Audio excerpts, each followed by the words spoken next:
morning friends. Today we are here to study about electron transfer reactions. MSc chemistry inorganic chapter का ये हमारा third part है. इससे पहले वाले 2 पार्ट्स के लिए आप डिस्क्रिप्शन बॉक्स से लिंक ले सकते हैं. ठीक है. स्टूडेंट, ये वीडियो सुनने से पहले जो मेरा इसका सेकंड पार्ट है on inertness and liability of complexes वो सुनना कंपलसरी है, बिकॉज उसके बिना आपको ये समझ में नहीं आएगा. आइए स्टार्ट करते हैं इलेक्ट्रॉन ट्रांसफ़र रिएक्शंस, या इन्हें रिडॉक्स रिएक्शंस भी कहते हैं. हमने सब्स्टिट्यूशन रिएक्शन अब तक पढ़ा, जिसमें हमने उसे ऑक्टाहेड्रल और स्क्वायर प्लेनर कॉम्प्लेक्सेस में पढ़ा. बट उसमें क्या होता था कि लिगेंड का सब्स्टिट्यूशन होता था, उसकी ऑक्सीडेशन स्टेट या कोऑर्डिनेशन नंबर में कोई भी चेंज वहाँ पर नहीं आता था, या फिर इलेक्ट्रॉन का ट्रांसफ़र वहाँ पे नहीं था. बट यहाँ पे हम लोग स्टडी करेंगे transfer of electron from one complex to another. Okay, for example, this equation here, FeCN6 4 negative, 3 negative, 3 negative and 4 negative. If we find oxidation state of Fe positive, then here Fe2 positive, Fe3 positive, Fe3 positive, Fe2 positive. So this one complex here increases its oxidation state.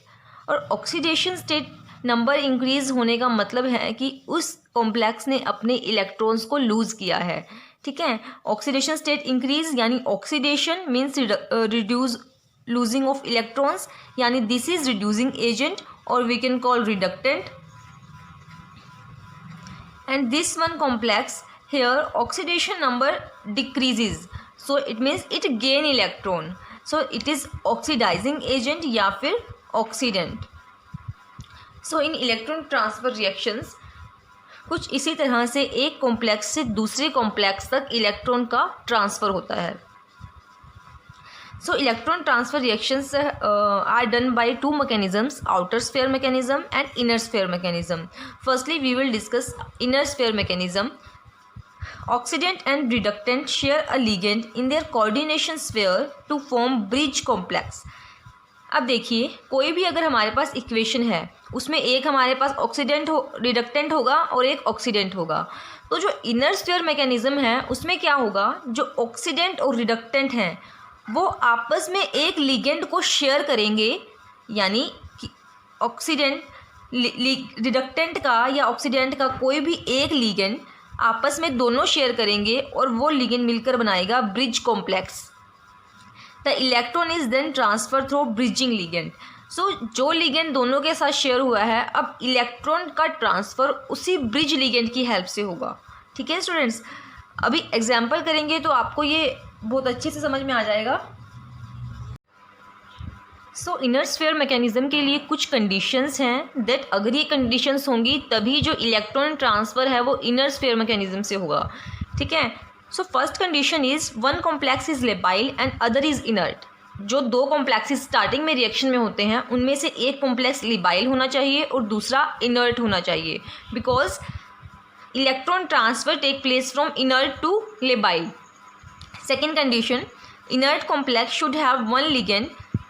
जो inert complex होगा जहाँ से electron को transfer होना है उसका कोई एक लिगेंड होगा जो ब्रिजिंग बनाएगा दोनों ऑक्सीडेंट और रिडक्टेंट के बीच में, and that one called bridge intermediate. Suppose the complex does not make bridging ligand, so the mechanism और electron transfer does not occur by inner sphere mechanism, whether it occurs by outer sphere mechanism. Bridging ligand का होना बहुत compulsory है अगर electron transfer inner sphere mechanism से होना है, because bridge intermediate के बिना इनर स्फीयर मैकेनिज्म से इलेक्ट्रॉन ट्रांसफ़र नहीं होगा. Third one, ligand transfer is good indicator that electron transfer take place by inner sphere mechanism. अब जिस कॉम्प्लेक्स के अंदर लिगेंड ट्रांसफ़र हो जाए, ये सबसे गुड इंडिकेटर है दैट जो इलेक्ट्रॉन ट्रांसफ़र हो रहा है वो इनर स्फीयर मैकेनिज्म से हो रहा है. ठीक है. दो the inner sphere mechanism ligand transfer is not a necessary condition. Okay, आगे मैं आपको भी एग्जांपल दूंगी जिससे आपको पता चलेगा कि जो इनर स्फीयर मैकेनिज्म है उसमें कंपलसरी नहीं है कि लिगेंड का ट्रांसफ़र हो. इलेक्ट्रॉन ट्रांसफ़र होना कंपलसरी है, लिगेंड ट्रांसफ़र हो भी सकता है, नहीं भी हो सकता, नहीं भी होगा आफ्टर दैट अगर सभी कंडीशन फॉलो हो रही हैं तो वो इनर स्फीयर मैकेनिज्म ही कहलाएगा। Inner sphere electron transfer reactions are faster than outer sphere mechanism. अब जो इनर स्फीयर से इलेक्ट्रॉन का ट्रांसफ़र होता है वो रिएक्शंस फास्ट होती हैं आउटर स्फीयर वाले मैकेनिज्म से। अब स्टूडेंट्स, इनर स्फीयर और आउटर स्फीयर होता क्या है? अब इनर स्फीयर का मतलब है कि एक ही स्क्वायर के अंदर कॉम्प्लेक्सेस हैं, ठीक है। अब सपोज ये हमारा इनर्ट कॉम्प्लेक्स है, इसका ये लिगेंड है जिसने ब्रिजिंग बनाई इन दोनों के बीच में। सो इलेक्ट्रॉन का ट्रांसफ़र होगा इस कॉम्प्लेक्स से यहाँ तक और लिगेंड का ट्रांसफ़र होगा यहाँ से यहाँ तक, ठीक है। सो इस तरह से इनर स्फीयर कॉम्प्लेक्सेस में एक ही स्क्वायर के अंदर ट्रांसफ़र ऑफ इलेक्ट्रॉन और ligand both occurs. But in outer sphere दो अलग अलग कॉम्प्लेक्स होते हैं और इसी तरह से आउटर यानी बाहरी तरीके से इलेक्ट्रॉन का ट्रांसफ़र होता है। So that's why we call it inner sphere, because electron transfer in inner sphere and in outer sphere electron transfer through outer sphere. So here firstly electron transfer reaction with transfer of ligand. तो ये example है जिसमें electron transfer reaction होगी with transfer of ligand. Here we have two complexes, one is cobalt complex, second is chromium complex, and this give this reaction and these products. So students, here also cobalt have +3 and here chromium have +2, but after reacting cobalt become +2 and chromium become +3. Here similar case, it is inert and this is labile. First condition of inner sphere mechanism is that one complex is inert and second is labile. This is low spin complex, it is high spin complex, but after interchanging it becomes cobalt complex become labile but chromium complex become inert. So आइए discuss करते हैं इसे mechanism की help से, because ऐसे समझना इसे impossible है। So in mechanism we have two complex, one is inert, second is labile according to condition of inner sphere mechanism. So in inert Cl is bridging ligand, Cl कोई bridging ligand है। अब ये bridging ligand क्या करेगा, इन दोनों complexes के बीच में कॉन्टैक्ट बनाएगा यानी कि लिंक बनाएगा। So here chromium complex is labile. अब लेबाइल कॉम्प्लेक्सेस का क्या होता है कि वो सब्स्टिट्यूशन रिएक्शन बहुत फास्ट देते हैं। सो जब ये NH3 कोबाल्ट Cl ने यहाँ पे ब्रिज लिगेंड बनाया, हेयर क्रोमियम H2O5, क्रोमियम ने जो अपना कोऑर्डिनेशन नंबर 6 था उसे मेंटेन रखा, ठीक है। जब उसने मेंटेन रखा तो यहाँ से एक H2O निकल कर बाहर आ गया और जो ओवरऑल चार्ज था हेयर 2 पॉजिटिव 2 पॉजिटिव वो कंबाइन होके 4 पॉजिटिव हो गया, ठीक है। सो अब ये हमारे पास बन गया ब्रिज इंटरमीडिएट। अब इस ब्रिज इंटरमीडिएट में क्या होगा, फर्स्ट ऑफ ऑल चार्ज का ट्रांसफ़र होगा, ठीक है। सो पहले यहाँ पे +3 था, यहाँ पे +2 था, अब यहाँ पे +2 होगा और यहाँ पे +3 होगा। सो डिफरेंस क्या आया यहाँ पर, ये इनर्ट था और ये लेबाइल था, बट अब क्या है, जो कोबाल्ट वाला कॉम्प्लेक्स है वो लेबाइल है और ये इनर्ट है। वो कैसे, आप कॉन्फ़िगरेशन निकाल के भी इनकी देख सकते हैं। अब कोबाल्ट की क्या होती है, कोबाल्ट का 27 एटॉमिक नंबर होता है, ठीक है। तो इसकी ये होगी +2 तो 3d7 यानी d7 इसकी कॉन्फ़िगरेशन होगी। अब d7 होगी तो ये लो स्पिन कॉम्प्लेक्स है, 3 4 5 6 7 यानी एक इलेक्ट्रॉन Eg के अंदर आ गया। अब अगर Eg में इलेक्ट्रॉन है due to repulsion between incoming group and ligand, it complex is labile. Okay, so now it becomes labile. Similarly आप इसका भी चेक कर सकते हैं ऐसे मेरी प्रीवियस वीडियोज़ के बेसिस पर। सो ये इनर्ट है। अब क्या होगा स्टूडेंट्स, अब जो लिगेंड ट्रांसफ़र होता है वो कहाँ से कहाँ होता है, लेबाइल से इनर्ट, बिकॉज लेबाइल की लिगेंड सब्स्टिट्यूट करने की टेंडेंसी बहुत ज़्यादा होती है। सो यहाँ से इलेक्ट्रॉन का ट्रांसफ़र होगा लिगेंड का ट्रांसफ़र होगा लेबाइल टू इनर्ट, यानी कि यहाँ से ब्रेक होगा और एक कॉम्प्लेक्स हमारे पास ये बनेगा इस तरह से और दूसरा कॉम्प्लेक्स ये बनेगा। अब क्या हुआ, जो ये कॉम्प्लेक्स था हमारा, इसने अपना लिगेंड को ट्रांसफ़र किया किसके पास, इस वाले कॉम्प्लेक्स के पास, ठीक है। तो इस तरह से दो कॉम्प्लेक्सेस हमारे पास आए जो कि हमने यहाँ पर भी देखे थे। अब देखिए, अगर इसमें हम वाटर का एडिशन करेंगे तो फर्दर रिएक्शन करा सकते हैं। यहाँ पर क्या होगा, 1H2O मॉलिक्यूल आएगा, फर्दर हाइड्रोलिसिस करेंगे तो इस तरह से हमें कोबाल्ट का कॉम्प्लेक्स मिलेगा। बट अब यहाँ तक ही हमारे लिए यहाँ तक इनफ है जो इनर स्फीयर मैकेनिज्म हम डिस्कस कर रहे हैं। ओके स्टूडेंट्स, तो इस तरह से एग्जांपल था। सो फर्स्टली देखो, एक लिबाइल कॉम्प्लेक्स लिया हमने, एक इनर्ट कॉम्प्लेक्स लिया, फिर उसने ब्रिज इंटरमीडिएट बनाया जो कि नेसेसरी कंडीशन थी इनर स्फीयर मैकेनिज्म की। ब्रिज लिगेंड बनाने के बाद वहाँ पे इलेक्ट्रॉन यानी चार्ज का ट्रांसफ़र हुआ, फिर लिगेंड का ट्रांसफ़र हुआ, आफ्टर देन हमें प्रोडक्ट्स मिले। Second example of inner sphere mechanism, and this is without transfer of ligand. So here we have reaction, here one complex and this is chromium other complex. So after converting, one is reduction and second is oxidation. It means it is a redox reaction. We do mechanism of this reaction. In mechanism, here one Cl goes to form bridge ligand here, and from here one H2O replaces and chromium coordination number remain maintained. Okay, so students, here first of all iridium have +4 oxidation number and chromium have +2 oxidation number. Electron transfer from here to here and it becomes one oxidation number decreases by 1 or oxidation number increases by 1. Now look here, this complex is inert and this complex is also inert. So ligand transfer does not take place between inert and inert. So here no any ligand transfer takes place. So the our complexes becomes as similar as the reactants in our reaction. So it is iridium Cl6 3 negative and chromium H2O6 3 positive. Okay, there is change in only charge, no change in the number of ligands or any ligand. So this is the example of inner sphere mechanism, but there is no transfer of ligand. So this thing indicates that the ligand transfer is not a requirement of inner sphere mechanism. यानी ligand transfer कोई एक requirement नहीं है inner sphere mechanism होने के लिए, यानी वो हो भी सकता है या नहीं भी हो सकता. So second one mechanism is outer sphere mechanism. In outer sphere mechanism, electron transfer takes place through outer spheres. यानी 2 spheres होंगे और electrons का transfer होगा one sphere से another sphere. In outer sphere complexes, both complexes participate in the reaction, undergo substitution reaction more slowly than the rate of electron transfer. So electron transfer here take place from reductant to oxidant. Suppose outer sphere electron transfer occurs in elementary steps. Firstly, we have oxidant and reductant. So oxidant and reductant come as close to each other so that the distance between them is minimum. यानी ये इतने close आ जाएंगे कि इनके बीच का जो distance है वो मिनिमम होना चाहिए. सो ऑक्सीडेंट एंड रिडक्टेंट मिलकर बनाते हैं प्रिकर्सर कॉम्प्लेक्स.